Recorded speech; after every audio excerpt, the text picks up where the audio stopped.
Assalamualaikum. I'm Nilpar Yasmin. Hello, my dear students. How are you? I hope all of you are fit and fine. Dear students, Eid Mubarak. How did you enjoy your Eid holiday? I hope you are enjoyed very much. So, dear students,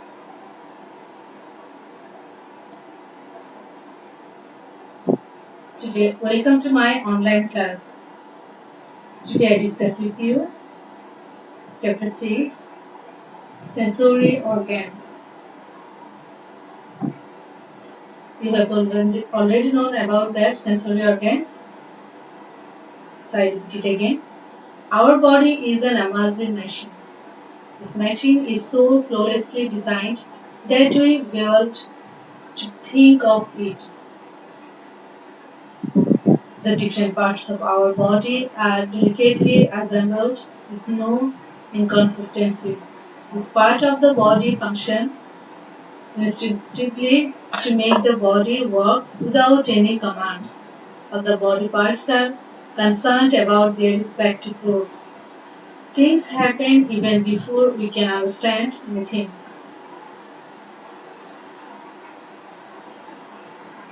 The whole body will know that something has penetrated you. We can feel all this with the help of our five sensory organs. In this chapter, we will discuss the five sensory organs. Dear students, today I discuss with you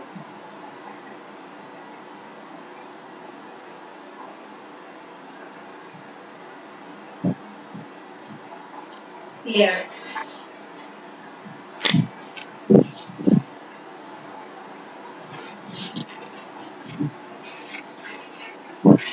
Please take your science book and open your book, page number 51. How do we hear? The answer is definitely with the help of our ears. If we did not have ear, we could not hear. In fact, we could not even speak because we learn to talk by hearing others.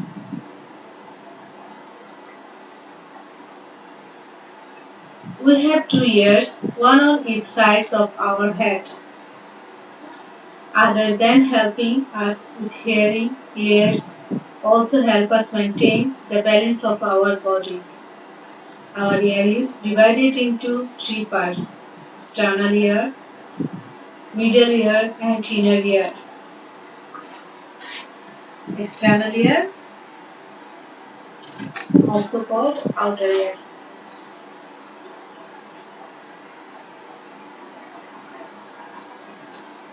Outer ear is composed of pinna, ear hole and eardrum.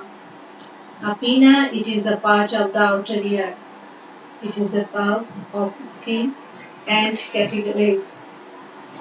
Its main function is to dispatch sound into the ear hole.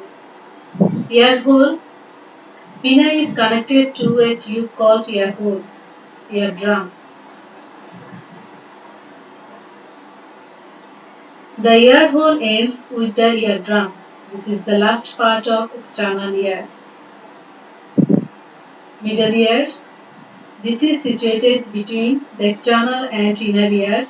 It is a sac filled with air and it contains three small bones, malleus, incus, stapes. With the help of these bones, sound reaches the inner ear. A tube connects the ear with the back of the throat. The function of this tube is to balance the ear pressures both in and outside the eardrum. Inner ear. It is situated inside the auditory capsule bone. It is divided into two major chambers, utriculus and sulculus. Now I discuss with you utriculus.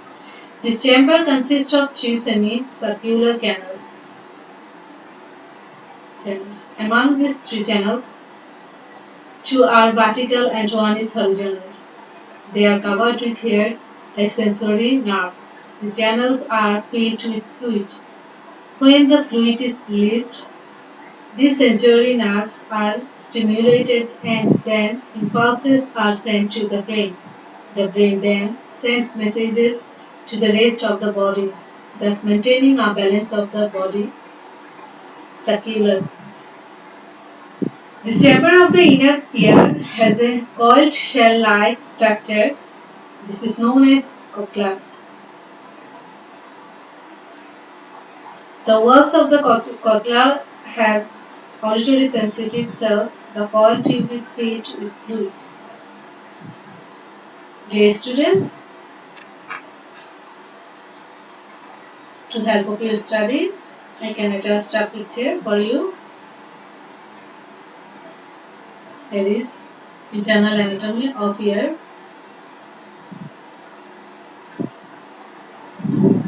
Please see the picture attentively. Here is sapina.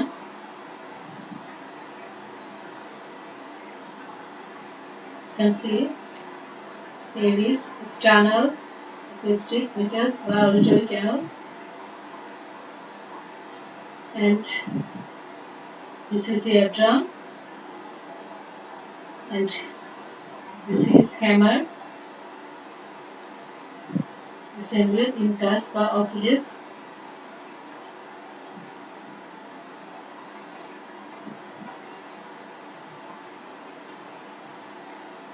This is external or outer ear. Middle ear is consists of eardrum, hammer, temple, or oscillus. And internal ear consists of vestibular nerves, semicircular canals, oval window, jocular vestibule, round window, and auditory tube.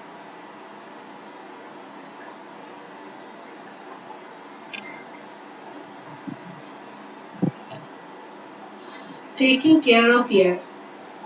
Ear is our auditory organ. We can have hearing impairment if we do not take proper care of our ear. To take care of our ear, we should take the following steps. Cleaning ears regularly. Being careful that water does not get into ear while bathing. Consulting a doctor if any insect or other alien bodies enter the ear. Avoiding listening to music in high volume.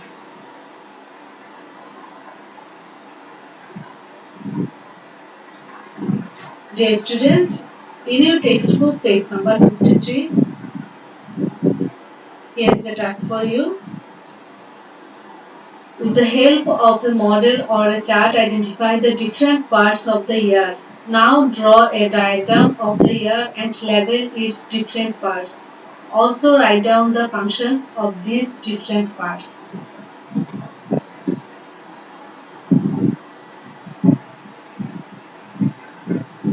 Now I discuss with you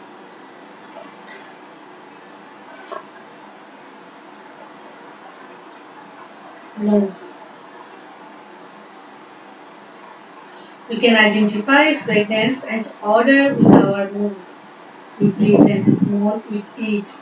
We enjoy the fragrance of flower and cover our nose when we smell the odor coming from dirt. Our nose is situated above the vacuole cavity. It has two parts, nostrils and nasal gap. Nostrils. The part of the nose through which air enters is called nostrils. Nasal canal. It is a cavity that extends from the nostril to the back of the throat or pharynx. The cavity is triangular in shape and divided into two parts by a thin wall. The front part is covered with hair and the hinder part is lined with a mucous membrane. This membrane is also called smell membrane. It contains blood capillaries and numerous smell receptor cells. So, dear students, I have also a picture, attached a picture for you to help with your studies. Internal structure of nose. You can see the picture. Here is inferior nasal concha. This is external iris. This is middle nasal concha. This is frontal sinus. This is nasal concha. This is sphenoid sinus. And this is internal iris. And this is nasopharynx. You see the picture attentively. You can also see the picture in your textbook, page number 53.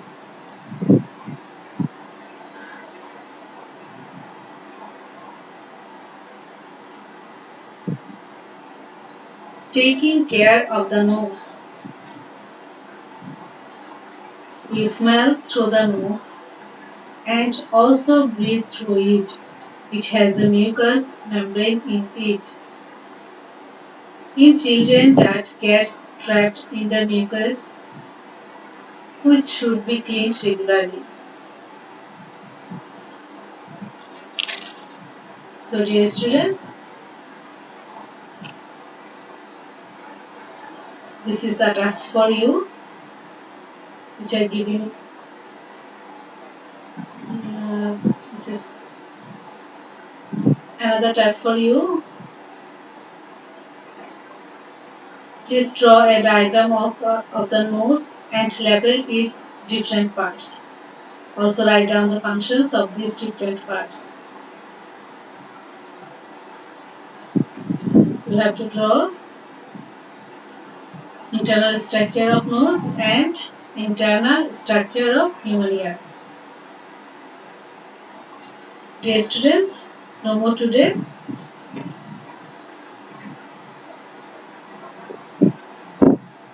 Next class I discuss with you tongue. Please note down today's homework. Lesson 4 to 7 notes and make 30 MCQ from chapter 6. And you have to draw internal structure of nose and internal structure of human ear. Okay, no more today. If you have any inquiry, please contact with me. Thank you.